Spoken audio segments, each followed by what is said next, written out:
Hello, everyone. In today's episode, I'm joined with Brandon, and in today's episode, me and Brandon are going to be talking about chronic illnesses. And I actually went on Brandon's podcast, but he wasn't there at the time. But I thought I'll get him on mine because I've had most of the people on the Chronic Power podcast. If I'm saying that right, Brandon. Yeah, you're saying absolutely right. Yeah. So Yeah. So if you could just introduce yourself a little bit, Brandon. Okay. Well, my name is Brandon. I'm 32 years old, even though I don't look like it. I have sickle cell anemia, which for the people that are not exactly sure is a blood disease. And I was born and raised in Los Angeles, California. I live in Fontana now, so I'm happy where I am. I got out the ghetto. I'm messing with you, but yeah, I'm, just happy to be here. Like after dealing with things like this so long, you just kind of take every day at a time, and today seems like it's going to be a good day. Yeah, because I'm here with you, and I just got a new job, so I'm super happy. yeah. I totally agree with like taking a day at a time because you never know what's going to happen. Like with a chronic illness you have, you don't know it's going to flare up or anything like that. So yeah, it's just take every day as it goes. Yeah. Yeah. Exactly. That's it. Could you explain a little bit about the different chronic illnesses you have, Brandon? Yeah, so sickle cell anemia will be the big one, and you're born with that. So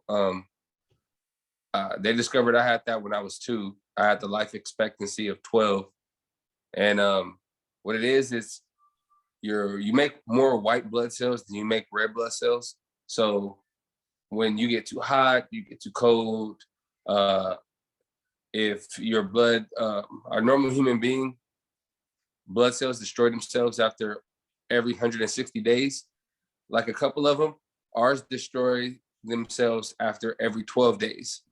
So when you get too hot or when you get too cold, or when I'm in too high of an atmosphere, instead of my cells being circular shape, they turn into a sickle shape and they latch onto each other, which causes blood to stop flowing through the body.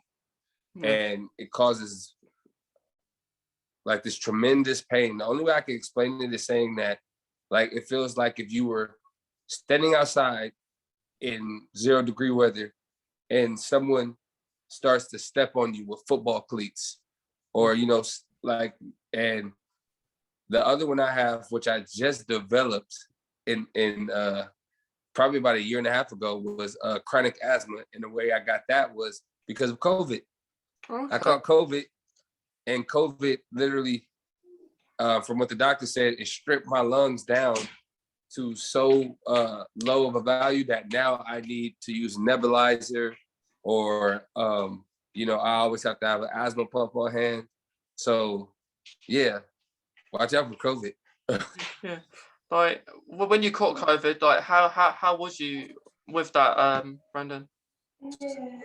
So the first time, it was very scary because I had to where I could push out air, like I could exhale, but I couldn't inhale. So I would always be trying to take deep breaths. And I just remember it was December 31st. It was New Year's Eve. And I was laying on my bed, and every night I had to sleep propped up instead of sleeping flat because I couldn't get, good air to come through. So I was propped up every night, sleeping like this. And my family was downstairs celebrating because none of them had it at the time. So I just remember taking this short breath like that, and I couldn't get any air in at all. And at that point, I was like, oh, no, I got to go to the hospital. So I got up and went to the hospital.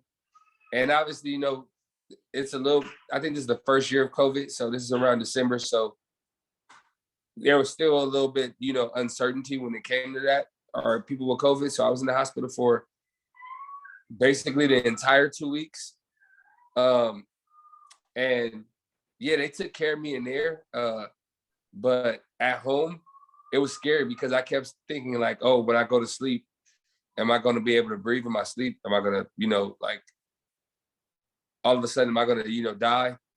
Or, you see this stuff on the news every day. It's disturbing.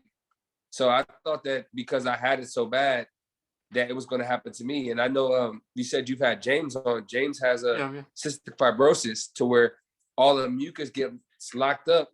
My chest and my body was doing something similar to that. So I actually reached out to James. I was like, dude, what do you do to break down the mucus? The mucus, I can't get it out. I'm spitting in cups and bottles, and I'm filling up, actual water bottles throughout the entire day, every day. And it was just like, it took probably about 6 months for me to stop, spitting in bottles. And so I think I had what is it called? Long COVID? Yeah. Where you like feel the effects. Yeah, effects and stuff like that afterwards. But it was scary. So like now I'm real cautious with that because honestly, I was like, oh, it has a 98.7% survivability rate. It's not that bad. I mean, when I had it, I felt like it was bad. I've had it once since then, but it wasn't as bad at all. Like, so obviously that made me think like, oh, did I have COVID that time or did I have like pneumonia, like, or something like that. Yeah. Yeah. Yeah, it was different. Yeah. It's scary, isn't it? Like the fear of getting COVID before you've got it. I haven't got COVID before, but I can imagine like it's a risky thing and it's like serious that especially when you have chronic illnesses as well and but like getting another one as well like you it must have been a scary time for you. Yeah, it was definitely scary, but now I feel like well, at least here in the U.S., like there's like no such thing as like the common cold anymore, or like the flu. As soon as you go into the doctor's office or you call them on the phone for like a telehealth appointment, when you explain your symptoms, it's always COVID now. Yeah. And that's one thing that's been rough too, because now it's like everybody assumes everybody has COVID when it comes to like, oh, if you hear him cough or you hear him, sneeze or, they have like a little sniffle, it's like, oh, that person, more likely has COVID. So I was just telling, we were just talking about this. I was telling somebody like, man, I haven't heard nobody tell me like, oh, I have the flu, but they're still giving out the flu shots and it just seems like everything is actually COVID now too. You know what I'm saying? Like it's yeah. It's I know what you mean because like the flu is the symptoms of the flu is quite similar to COVID. So you like you think that most people have it. Like if your friend says that they've got a chest infection or something like that, or just coming up with a cold, you probably automatically can presume it's COVID. And even though if a test said it's negative, because it doesn't always do it straight away. These like COVID tests, but yeah, it's like pretty like you say, pretty much 100 near enough 100% it's gonna be COVID. Yeah. Yeah. Exactly. That's the biggest part to me. That's just like, I know I've had COVID before, but everything isn't COVID. Yeah. I have a cold, but there, Yeah. Like, but I think it's that way because like everyone gets COVID different. Like have long COVID. Some people it's like a normal cold. It's different for everyone. And it's weird because like so sometimes people you live with don't get it, catch it off you. It's a weird one. Like COVID is just it's interesting but weird. Yeah. It's crazy. Like I've it's not a new a new what do you call it? It's not a new bacteria, you know, like if you look on like the Lysol cans and, you know, things like that, all the way back to 1985, you know, they've had COVID on them forever. So I just wonder how it like became so prominent. Like I know they said that, oh, you know, it happened, and you know, I think it was Shanghai. I could be wrong. And then, you know, it just started to spread. But, you know, it was obviously around before that, or, you know, some variants of it for them to already have it in books, you know, because it's been around for like, what, that's 4 years before I was born. So like 37 years. Yeah. That's kind of crazy. Yeah, it's annoying in tough times like at the moment. I don't know what it's like in America with like restrictions and everything, but come March it's gonna be nothing. All restrictions are gonna be gone. I don't know what it's like for you over there. Well, we have a lot of mandates, which I know the government is, you know, each individual governor and mayor are fighting against mandates, except for the ones that, you know, obviously would like, you know, agree with the president. But so there's right now, it's hit or miss. It goes by what state you're in and what city you're in. You know, like if you go up to Victorville, California, there's really no one wearing masks. That's, you know, up the hill, 7,000 feet elevation. And then if you go to Los Angeles, you can't go out to a restaurant, you know, without having your vaccination card and having a mask. Even though when you eat, you're gonna take the mask off, obviously. But yeah, so I mean, obviously depends. Like in New York, I know you can't. They just fired like 1,500 people for refusing to get the COVID-19 vaccine from getting, you know, vaccinated. And you can't eat there. You can't go out to a concert or, you know, football games, anything like that, if you don't have the vaccination in New York, which hasn't got quite that bad in California, but they still want, like, we went to Universal Studios probably not too long ago, and you needed to show either a vaccination card or a negative COVID test within 72 hours. Yeah. Yeah, it's crazy times. Like you have to have all this done. Like I know over here, because like over here, it's crazy really. Like what's going on? Like they go from all of these restrictions to nothing. And Yeah. it's not like COVID is not here anymore. And that's what people will think. Like if people don't have something dampening their immune system, and they feel like they've got COVID and that they can get over it because they've got some sort of immune system. That COVID is not there, and it's hard. It's hard for people that have a dampened immune system, like to do things to meet people because of just the risks. But I always think that you still got to have a life, even in COVID times. Still got to try to do the things you Yeah. want to do. It is limited sometimes, but that's the thing. You got to try, just look after yourself and then see where that goes. I think that's very important. Like you said, you still gotta have a life. I feel like you have to learn how to live with it. Because if it's not going nowhere, if it's gonna be around for, you know, obviously it's, you know, they're not gonna wipe COVID out. So it's always gonna be around. So it's something that you have to, you know, learn how to live with it. Just like we learned how to live with, you know, pneumonia, the flu, you know, the common cold. All of these different other bacterias, you know, that cause, you know, people to get sick. It's just learning to live with them, you know. And I think that over there, they're going about it the right way, because, I mean, you can't mandate people to do something and say, hey, if you don't do this, you lose your job.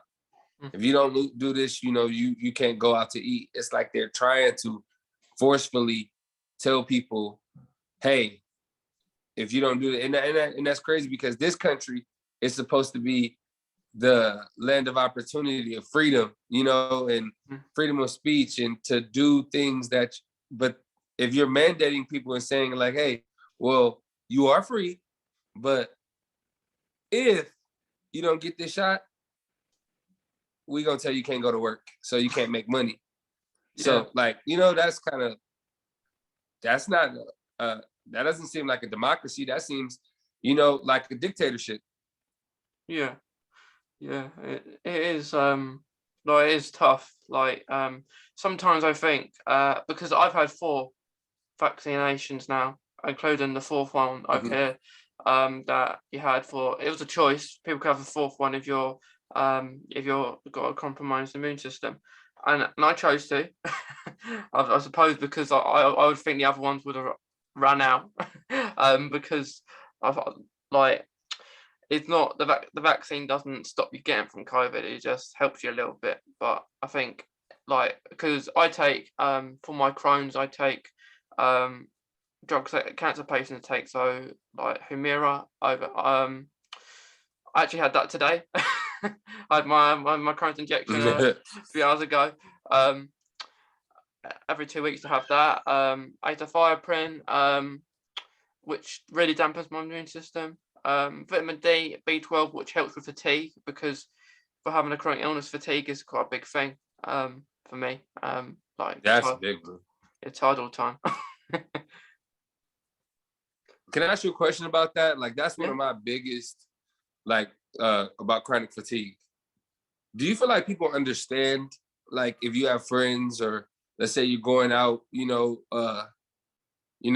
out with your friends, like, do they understand that, you might just have to go home and rest, a little bit sooner than most people? Because I feel like, with a lot of people, like, and I've had even a hard time having, my fiance to understand that, like, we get along pretty well, but when it comes to like the chronic fatigue, sometimes it's like they kind of act like I'm trying to do it on purpose, like, so do you get that as well sometimes? Yeah, I'm like I will talk like of course my friends will know of my Crohn's and stuff, but I don't Mhm. expect them to really understand fully. Like the people I live with, they do. Well, they won't understand probably the lengths of how it feels, but they will understand it because they're living with me. But friends like during the pandemic, Brandon, I kind of they've gone out like doing their own thing really because of I've been kind of locked in just trying to keep safe and stuff. Like probably for the last 2 years, going out now and then, but because they mix about a lot, don't have compromised immune systems themselves. Like I meet up with some, but I kind of lost contact due to pandemic really. So Mhm. like with fatigue, like some will understand, some won't, some probably probably won't care. um but yeah, like it's hard to explain is that like fatigue to someone, especially when everyone gets fatigue anyway, but we get it probably a lot more, noticing the Mhm. difference as well because I got diagnosed with Crohn's in 2017 and I noticed the difference before and now, how much worse it is. Yeah, Yeah. yeah, I agree. Yeah, I mean, through the pandemic, I think that's happened to a lot of people, like, with friends and stuff. But Mm. I mean, that's why we have things to keep us occupied. I'm always watching anime, so that keeps me preoccupied, a lot of the times. Yeah. Yeah, it's always good to have something that keeps you occupied. Um, Yeah. like hobbies, like I like I like Doctor Who, so I like different stunts with that. Like football over here. I watch that Hmm. quite a lot of time. Yeah, but it's just stuff that I like to keep busy. Like I don't want to be just sitting there staring at a wall. Yeah, I Yeah, understand that. We I don't know, I would say like at first, like my getaway from, like even having the chronic illness was, I had started, working out and competing in like men's, like physique and bodybuilding yeah, for I did it like for like 6 years, and it was so fun. But like, eventually that stuff starts to wear on your body with you having a chronic illness. So it's not like I don't work out anymore. I just don't do it to the same level as far as trying to do like the competitions and stuff. But since then, I would say one of my main getaways is either video games, obviously going to work, and then watching, anime or reading, because I have like a large collection of Star Wars stuff. Yeah. So like Star Wars or like anything with superheroes. It just catches my attention, so I can be elsewhere sometimes. Yeah. Yeah.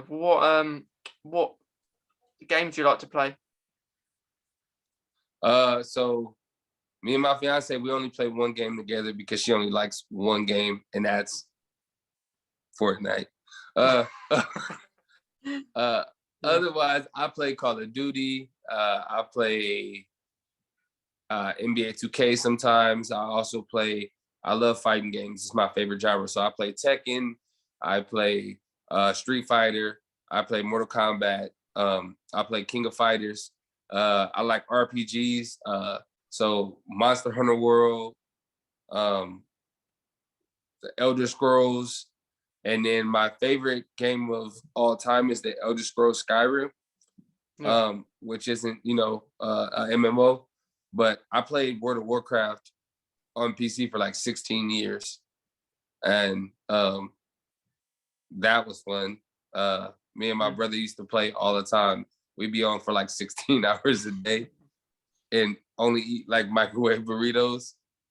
We lost so many relationships to other friends because we would just be in the house with both of our laptops, or, we had built our own PCs and we would just be in the house together playing World of Warcraft. Yeah, I have to quit that. Huh? Yeah, it's really nice. It's like a getaway, isn't it? Just doing your own thing. Yeah. It's a getaway. I mean, because sometimes it makes you, in those games, sometimes it makes you feel, I don't want to say necessarily normal, but I mean, if you can do some incredible things in these games, it makes you forget sometimes about, what's going on inside your own body. Yeah. I've had like, I want to say like 14 surgeries. And I remember, like I said, I've always been pretty active when it came to sports. I remember there was a time where I was playing basketball, and I used to have this thing, a porta-cap right here in my chest. So it was for needles, for them to be able to access me without like getting into my veins, because my veins had all turned into scar tissue by the time I was 13.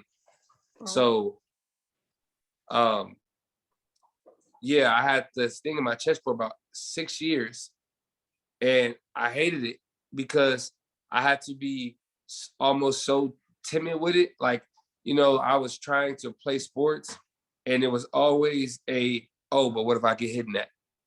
What if somebody accidentally hits me there? Because you weren't supposed to touch it really at all. Or, obviously getting hit in it because it could fall on your heart. But I don't know, my attitude was just like, you know what? I don't care. I'm going to go play sports no matter what. So I knew my own doctor wouldn't do it. But I faked the physical, the form. I went into like a local doctor office, and obviously they didn't look around my whole body or take blood or anything. They just wanted to see the shape that I was in. Could I physically play sports? So they passed me, and I was to play sports. So I was playing basketball and football, and then my doctor found out about it, and he was like a father figure to me. So I don't know if I can say it, but what he had told me, he was like, "Hey, I heard that you're playing sports." And I said, "Yeah, I've been doing it for like a year now." He said, "So all this time you've been coming in and telling me you haven't been doing anything?" And I was like, "Yeah." He was like, "I'm going to kick your ass, Brandon." Then, so he was like, "Well, we got to take that thing out because I can't have you, playing sports and, being physical and, having contact, and something could possibly happen. And so I got it taken out, like I said, through a surgery. And yeah, ever since then, I was like, you know what? Like, there were like these years where I just couldn't do anything, and I want to say, like, believe it or not, like Star Wars, video games, those were my getaways. Like, they took me to a place where I felt like I could never go to, like watching, Goku do something on screen, powering up to become a Super Saiyan. It made me in some way feel powerful. Yeah. So that's why to this day, I've just like never let any of those go, and gotten into it even deeper because it was just a connection I had because I wanted to be powerful, I wanted to, be big and strong like I saw, these guys on, in wrestling, or like I said, in anime or different TV shows. And it just didn't seem possible when I had that porta cap on my chest. They asked me all the time, "Oh, do you want to get another one?" And I'm like, no, never would do it.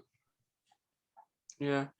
It like, for me, when I that's like my getaway as well, just playing a video game. Like, since like I kind of transfer this room into a gaming room, really. So it has like nice lights going around, like, or like like a gaming room. So yeah, I Yeah. play all sort of like you. I like different fighting games. Like, it's a nice getaway, especially if you're having a bad day. Just to if you're angry or something, like to take out on the game. um, but yeah, I feel like it helps, because stress is a big impact with having a chronic illness as well. Stress, so it helps gaming. I suppose it helps that. Mm-hmm. Definitely. Yeah. So we have that in common. That's a good thing. Yeah. That's so with your curls, like, do you ever feel like, have you ever felt like, do you just openly tell people? Because I see, obviously, you have your own podcast, and I'm on a podcast, but like, do you openly just go around and tell people, like, do you advocate for Crohn's, like, openly, or do you kind of keep it like on the hush? Like, when I was diagnosed, I wasn't very open about it. Because I was in my last year of school. And I got diagnosed when it was like the exams and stuff. So I kind of had to, even though I never knew of Crohn's before I got diagnosed, I told the teacher, and they understood. Like, the feeling, I always say the feeling I had was like a burning feeling in my stomach, and um, it wasn't nice. I was still going to school and stuff because I knew I was catching up anyway. And like, before that, I lost a lot of weight, so that was another sign, and I wasn't eating. But then it was a struggle for me to tell people. But now, I created a podcast and advocating pages 2020, so shortly after the pandemic began, I suppose, and that helped. The pandemic, although it's had lots of bad things, the pandemic's helped in a way for probably me to speak out more and have more time to do that. So I wouldn't like, I'll speak to more people that understand, than other people that who don't. So like, I won't go bragging to a friend of mine. Possibly more now, in a pandemic, not being able to do meetups or stuff like that. But yeah, I would say I am pretty open to it. Like, but I don't like, I haven't found I've been judged a lot, but I do, I'd say I'm pretty open about it.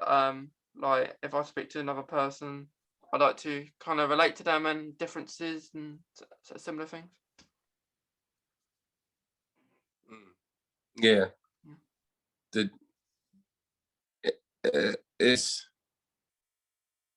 I don't know. I just feel like it's tough telling certain people, because I know when I was in high school, I tried to keep that secret until basically, people found out. Like, I think that who needed to know knew. Like, my coaches knew, and some of my teachers knew. Yeah. But with the kids, I wouldn't try to tell a lot of them, because I mean, you're in high school. It's almost like everything's fair game. Like everything. It doesn't matter what it is. And I just don't have really good memories from, when people found out about my sickle cell, that they would say anything nice. Like, I had my own teammates would, say different things about, me having sickle cell and stuff like that. Like, make jokes. So I know at the time I went through a real like insecure period where I just didn't feel like I could let anybody know or let anybody in. And then you find out that, after you graduate, that was such a small part of your life. And, not to say you don't remember it, but you look back and you're like, man, like I should have been more open and brave about it. Like, those are some of my own regrets. What age did you find out that you had Crohn's? Like it all came out about I had a cochonoloscopy. That's how I got diagnosed. And like I had to fight to get appointments because doctors and people weren't bothered really. I'd say I was gonna have. They said to wait another month before I got tested for what was going on, and said I can't have that. I'll be like the thing was the consultant said that it's a good job I got what I did it how I did it. Otherwise, I would have had surgery. And I haven't had surgery. Um, I have before, but not to do with my Crohn's. So yeah, I got diagnosed with that having a colonoscopy. And yeah, I didn't know what it was. And yeah, I kind of was given a leaflet, not knowing much about it. Me thinking it's like an illness that you could probably get over at the time because I had no idea what it was, and then I didn't know anyone else that had it either, so I thought I was the only one at the time. And then I noticed more other people have it. More people have different chronic illnesses as well that are similar in ways. But yeah, I suppose the hardest part was getting diagnosed and finding out about it. It's crazy how your world expands as soon as you find out that you have, like they diagnose you and your Yeah. world just like, it just expands because like you said, you didn't even know what Crohn's was. And obviously there's so many things where I didn't know what it was until either we had them on Chronic Power or, certain people reached out to me. But even with me having a chronic illness, there's so many things that when people are like, oh, I have this, I'm like, oh, I got to go Google that, just to make sure I know what it is. So like, how did you do research afterwards? Like, did you go out and start Googling things, like, or did you just rely all on the doctors to tell you what it was? I think it came like I think most people that are diagnosed tend to go on Google, research it, what it's about, and that's exactly what I did. I regret that now. I should have done that because Yeah. there's all sorts of things coming up. Stoma bags, surgeries, medications, and yeah, I did that. And then consultant IBD nurses tell me a little bit about it, but it's quite hard to process it all at first. And yeah, it was tough, that part, because yeah, and then I went to events like there was a walk it in London where everyone who has Crohn's or ulcerative colitis that comes on under IBD, hereditary bowel disease. So that comes. Well, I've enjoyed meeting people. I would like to meet more, but COVID hasn't helped with that part. But yeah, I think what I like about doing a podcast and it's just seeing new people all the time. I like that. That's probably helped. with my Crohn's and stuff, and be able to do something to keep occupied. So yeah, Crohn's is was pretty tough. Like chronic illness is always tough, but especially at the start, I'd say. Okay. So, like you said, it's pretty tough. Do you feel like the doctors, like, okay, this is what I feel like. Do you ever feel like the doctors like did things kind of slow for you? Like, I always feel like, okay, there's good doctors and obviously there's bad doctors. That's in every profession.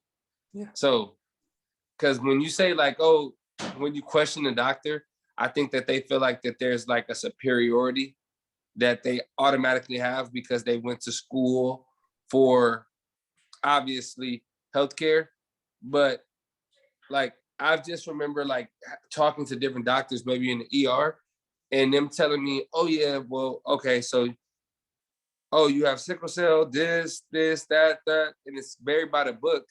And I'm like, yeah, but that doesn't apply to me. Like those specific ones, like, and then some of it is so basic that I don't know. I just feel like maybe the research isn't correct. I remember when my last year something happened to my gallbladder, so I had to get my gallbladder removed.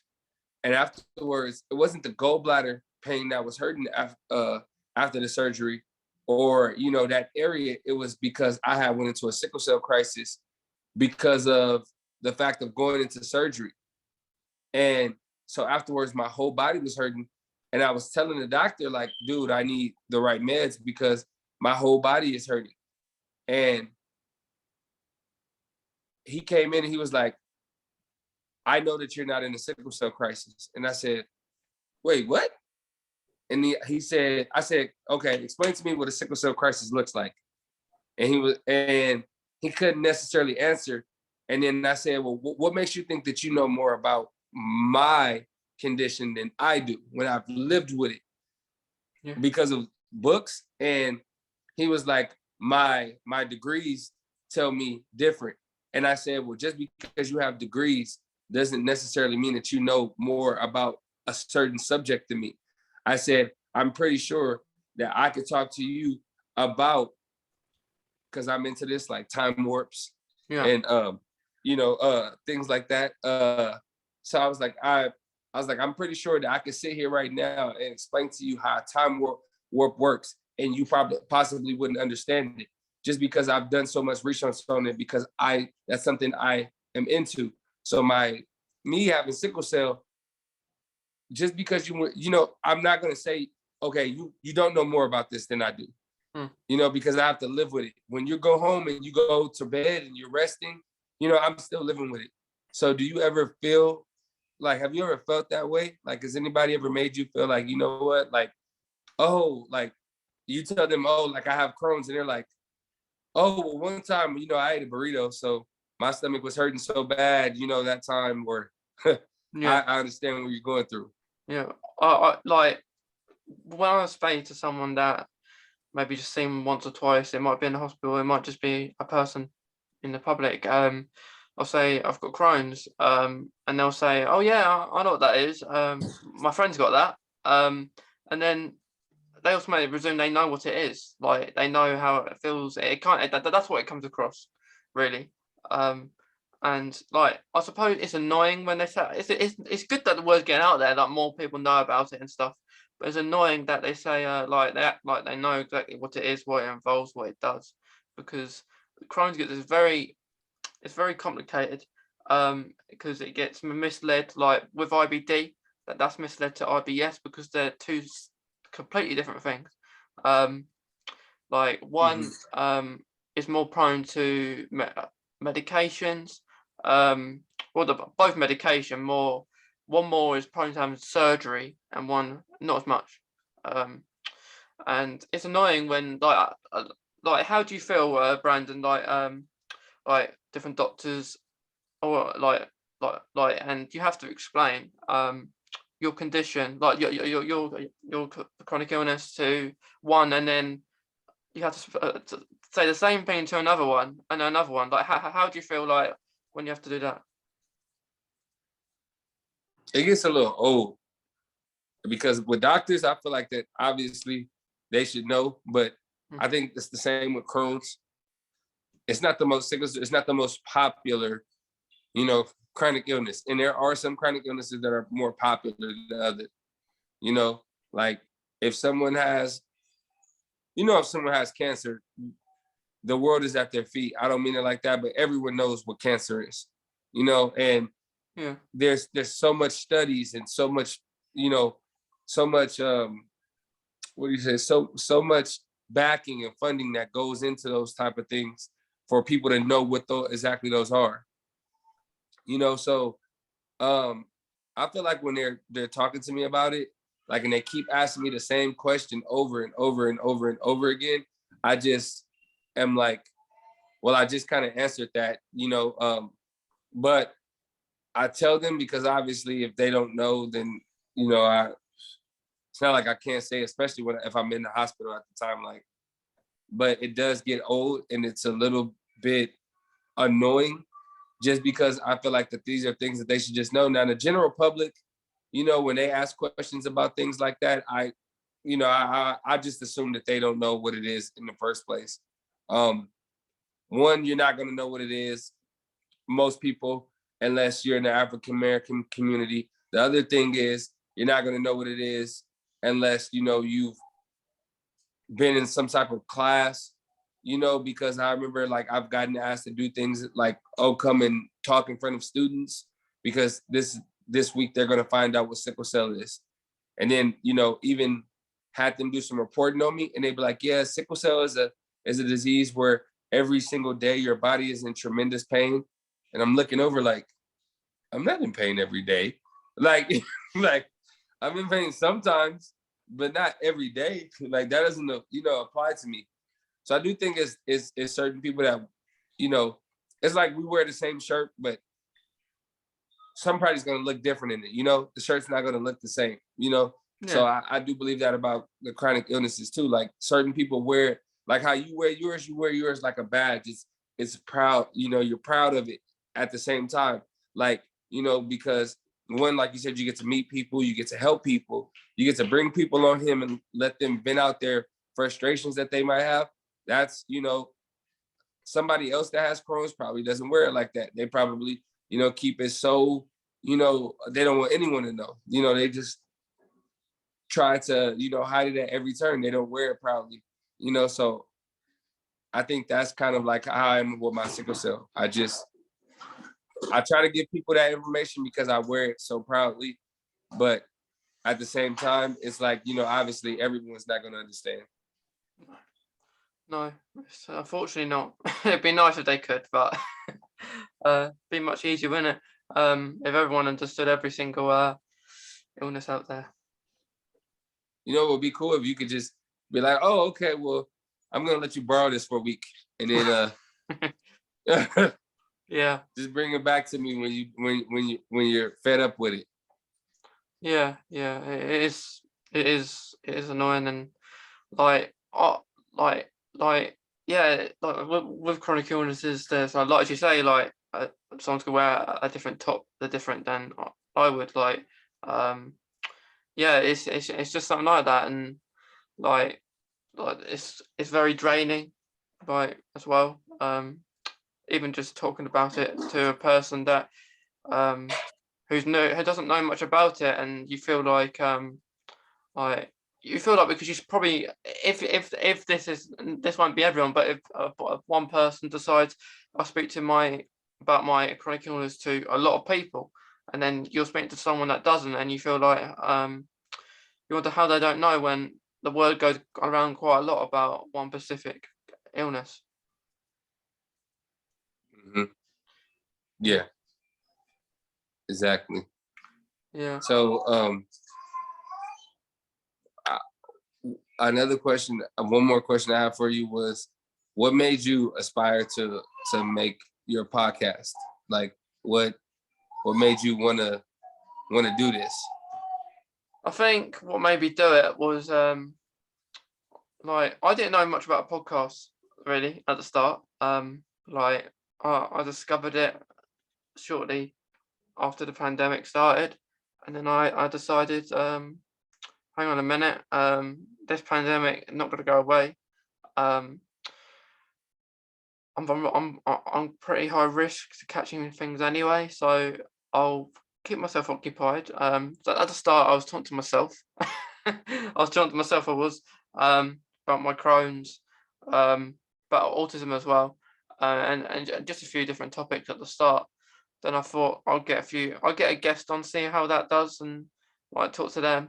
And then it worked out, and then I decided to put it episodes and series and stuff like that, which is quite cool. Like it's quite cool. Like if you're watching a television series, try a little bit like that. Series finales, series starts, and I thought it was all pretty cool to start with. So getting out the way, the name and the badge was probably the most complicated part.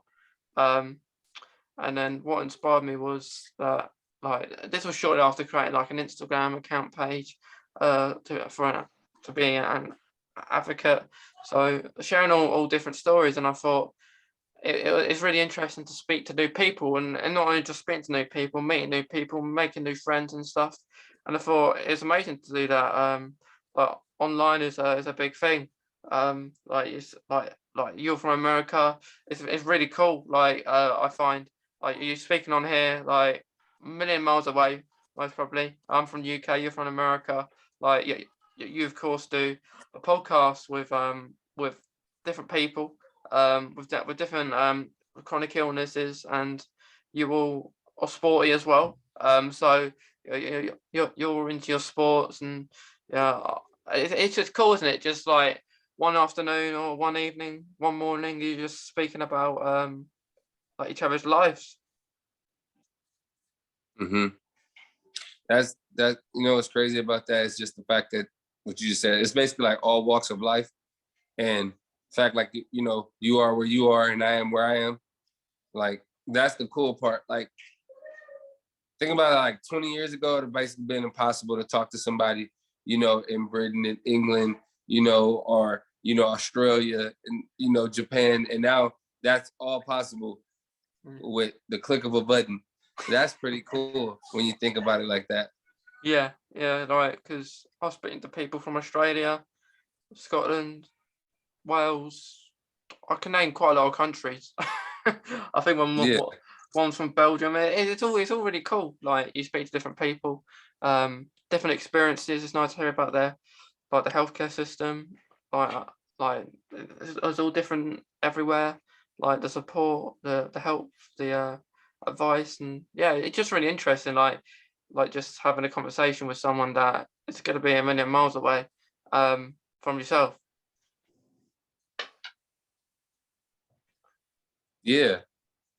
But that's what I was telling. That's why, you know, we got to bridge that gap. You know, when I keep telling Chris, you know, like the guy on my Yeah, podcast, I got to come out there. I got to experience it just yeah, once, because I've been outside of America maybe twice, but that was just to visit. Well, I was, you know, born in LA, but we lived in Belize for 2 years, you know, because that's yeah, where my father's from. yeah. So, you know, I've been to, you know, like visit him or, you know, to where did we go? We went to Ghana once, you know, Mm. so like I've been like, you know, uh Europe is in my definitely is something that I definitely want to do soon because, you know, but that flight was like 15 hours. Yeah, and, need a long sleep. Yeah. I could probably finish I'll probably be able to watch the whole animated series of One Piece before I get off the plane. So Yeah, it's just, you know, it's interesting. So um yeah. you have any other questions for me? Um, ju- just the last few things. I wanted to speak about like I know you said before that like you said your mum has Crohn's, Brandon. Yeah. Yeah, yeah, like Yeah, my mom has Crohn's. She has Crohn's and endometriosis. So like I said, I've seen her deal with that. And sometimes like, you know, like, it's just like, you know, when nature calls, it's like she can't, you know, like there's nothing that she could do about it. Mm. And I've seen how, like, basically, what's the word for it? You know, when you're going somewhere and it's just like, inconvenience. It's definitely a major inconvenience because you just don't know. Like, and that's what sucks about it. Like, it's not planned. There's no holding. There's no like, oh, I'll go do this thing. Like, it's like, and then there's so much different things going on with her stomach all the time. Like, she was just supposed to go have surgery Tuesday. And then they were like, yeah, you know, you're going to come in for surgery and everything will be good. But then when she got there, they were like, oh, your COVID test was positive, so you can't get the surgery. Like, they canceled the entire surgery. And I know she was kind of bummed about it because she really wanted to get her surgery done, you know, and stuff, you know, that had to do with her stomach, but it wasn't able to happen. And you never know why it wasn't able to happen, but yeah, I see her struggle with that literally all the time. So I don't know what it's like. I always tell her that, like, you know, I don't know what it's like because I don't feel it. You know, I'm just from the outside looking in, but it looks like it sucks, you know, like, yeah, that just looks like, man, like, oh man, that sucks. Like, and then it's like, you know, even though you have a chronic illness yourself, you're happy that you don't have to go through certain things, you know, like from the outside looking in, like, so I always feel like there's always things that, you know, you're like, oh man, it could be worse, you know, or this could happen or that could happen, you know, like, just be content in the fact that, you know, you have one, because I just had a cousin that died from type 1 diabetes, which what Chris has, at 24 years old, you know, at 24 years old. And she lost, like, basically all of her motor skills, like, 4 years ago. So she was basically almost bedridden for the last 4 years of her life. She never really got to experience, you know, anything, just because, you know, oh, type 1 diabetes. That's, so everything is somewhat serious. You can't say, like, you know, like, oh, this is worse than this is worse than this. Oh my, like, no, it's, everything has something that can really take you out of here. It just depends on if your body can handle it or how you know, how you take up the fight. So yeah, my mom is the one that did, you know, installed a lot of the values that I have, as far as like, oh, you're not gonna let anything beat you. You're gonna beat it. You know, you have sickle cell, not sickle cell has you, type of, you know, attitude. And yeah, both of my brothers actually have sickle cell as well, because there's 3 of us, and they were both born with sickle cell too. They have sickle beta thel, which is supposed to be like the more mild version, but it actually, in them, it seems like they get sick more than I do, as far as hospital visits and hospital stays. Yeah. One of my brothers in the hospitals like at least every 2 months for 2 weeks, you know, at a time. And yeah, I mean, it's like the feeling of even having it was scary because, you know, like when I was growing up, there were so many experimental things I did to try to further the research for sickle cell. So like, I don't know if you know, I just had a son 6 months ago. I was told I couldn't even have kids. So that was like a huge, like, like, what? Oh, yeah. Are you sure? You know, and then, yeah, like it was, and you know, what's crazy about that is because I always wanted to be a father. Obviously, I didn't want my son to have sickle cell, which thank goodness he does not. But it was just like such a huge turnaround, because I was like, I already had kind of accepted that destiny. Like, I'm 31 years old at the time. I'm like, okay, I'm 31. I don't have them. More than likely, I'm not going to have kids. So, you know, like, it is what it is. And then all of a sudden, boom, it just happens. Yeah. It must have been it must have been a shock, especially when you got told that you might not be able to. So Mhm. Yeah. So like it is like is that like the chronic illness you have? Does it do people get it later on in life, or is it mostly when you're born? Well, it's you have to be born with it because of the fact that it comes from Africa, so you Mm, have to have like close descendants from Africa, and also it's like it was like a thing where they were tweaking people's genes to mm, try and withstand malaria because around I think 100 years ago, malaria was killing off of you know thousands, hundreds of thousands of people in Africa. So they were trying to figure out, okay, let's figure out a way where people can um, fight it. So I can't catch malaria if I was to go there, but because of that, that's how the sickle cell genius came through. It's basically where like the DNA got screwed up. yeah. So yeah, and a lot of people that actually have it, like I've had friends and I've had people that went to um, college with me that had it, and I just know that a lot of them would be like, man, I'm tired. I'm already tired. Like I don't want to be here anymore. Like I just want to go to sleep and just like never wake up. So it can definitely be a stressful thing. And I've had those times. I'm not gonna be like, oh yeah, I've never had those times where I played like the woe is me, and I've just been like, man, I'm so tired. But I always try to manage to pick myself up back some way. But there's people that don't pick themselves up, Yeah. and they're not here no more. Yeah, yeah, I know what you mean. With my Crohn's, I actually have it's called patchy pants. It's like the worst form of Crohn's you can get. So when I got told that, obviously weren't happy, but like, yeah, like there's all sort of forms of things you can get, like with Crohn's, like people, um, it's like any chronic illness, like that you'll find, like a lot of people have surgeries, some won't. Some can have stomach bags that help with the with like your Crohn's.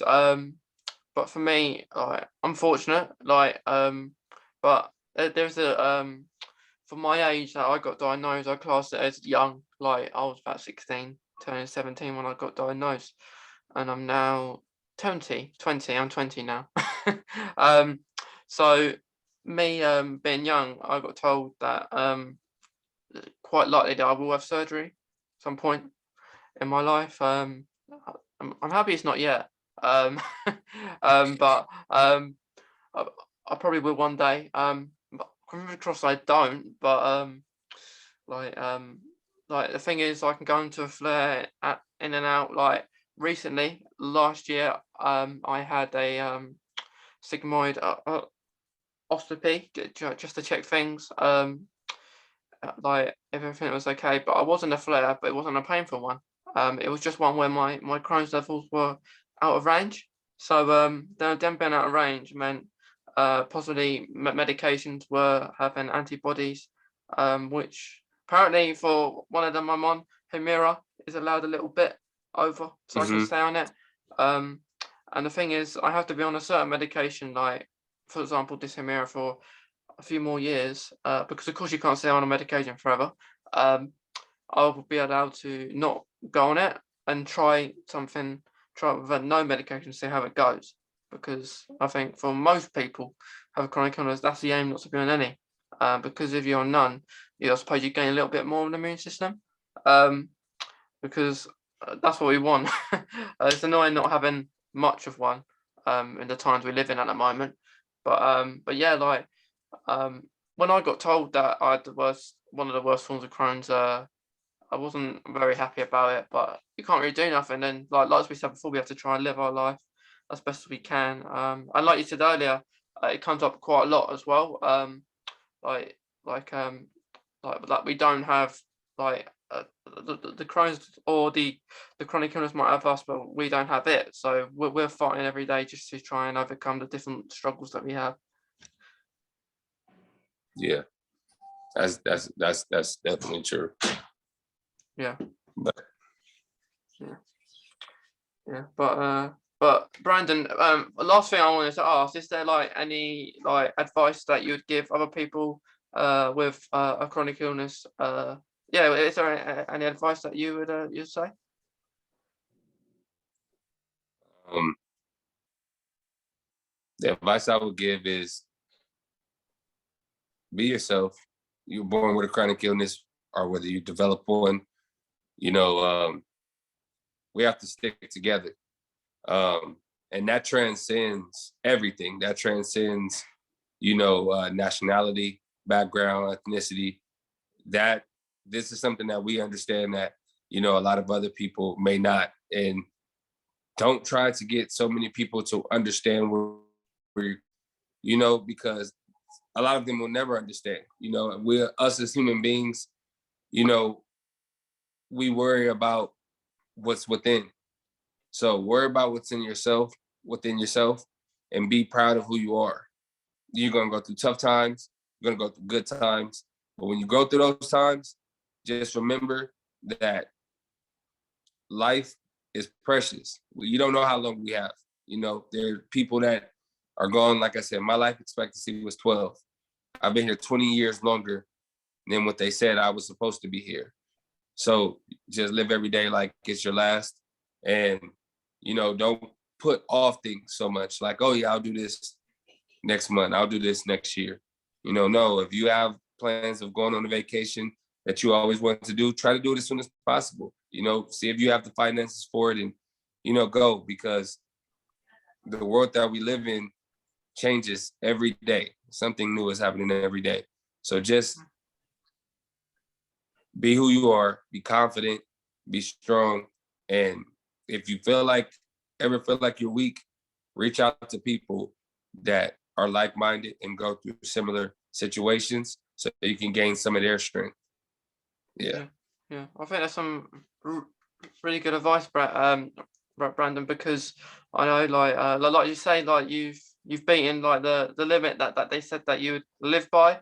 I know James has as well, because I know he said like he had the life like you.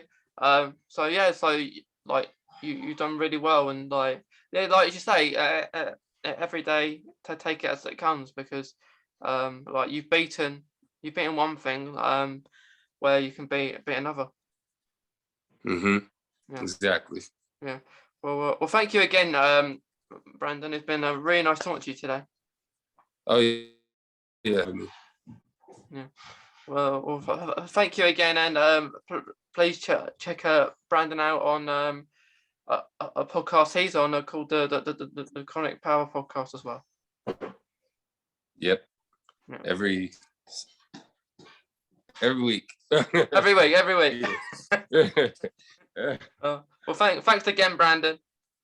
No problem. Thank you for having me, Mason. It was fun.